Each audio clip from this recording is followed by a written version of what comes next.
If your child acts like this, you know it can be embarrassing and frustrating. Why just leaving the house can become miserable.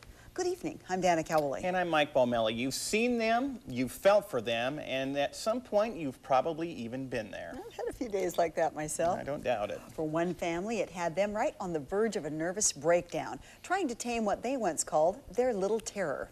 KAPP 35's Christina Musan is live and has their story and how they found their sanity after years of chaos. Well, her name is Sante, and she's only 5 years old, and her story is actually one of a medical mystery. Born not wanting to eat, her parents were told she would die at a young age, so they spent years delivering to her every want and need that they actually created a tiny terror. Imagine this. Everywhere you go, the grocery store, mall, even a parking lot. I got to the point where I wanted to hurt myself just because I knew I couldn't hurt her. And we were at the point of desperation. This is Desiree and Will Lohman's daughter, Sante. Born with special needs, doctors told them the apple of their eye would not live past 3.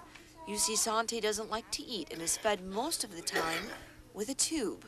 If your child is going to die, you don't spend a lot of time worrying about how not to swear or how not to, how to not hit her herself or hit other children. So the Lohmans gave her everything her heart desired and created, dare we say, a spoiled brat who kicked, hit, and punched everything and won in sight. And she was probably headed towards, I think, institutionalization because she was so out of control with hurting herself and hurting others. But then a mutual friend told them about the Valley Intervention Program. And after 1 hour with Lisa Sowers, way to go! You're right, Sante was tamed. The kids are out of control because the behavior works.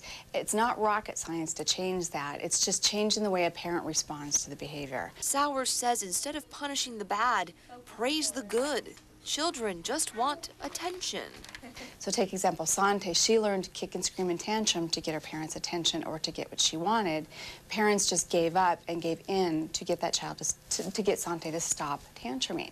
And in that first session with Sante, the Lohmans say their daughter wasn't only on her best behavior, she was barking like a dog and touch it with mouth. Yay! Eating solid food for the first time ever. We can take her out in public, which we couldn't do before. a 5-minute trip to the store seems like a 5-minute trip to the store. Now, Sante has only been in the Valley Intervention Program for 3 months now, and in that time, she's discovered her favorite food. It's chocolate chip cookies. Reporting live, I'm Christina Musan. Sante's story is just one of a 2-part series on taming the terror. Tomorrow night, we'll look at your everyday child and how 2 fathers found help. If your child is acting up and acting out, there is something you can do. Learn how to change the average child. Good evening, I'm Dana Cowley. And I'm Mike Balmelli. It's part 2 of our series, Taming the Terror. Tonight, we look at your everyday child and what they can do to manipulate a household. KAPP 35's Christina Musan has 2 fathers' stories. Well, as all parents do, they thought their sons were perfect angels, but their preschools didn't think so. Both boys were on the verge of being kicked out, and both families needed help. This is Cole Christensen, a fun and energetic 6-year-old who got himself into constant trouble at school. He would throw things. He would disrupt other children when they were playing quietly. Cole's father, Mike, says something needed to be done before his son became even more violent.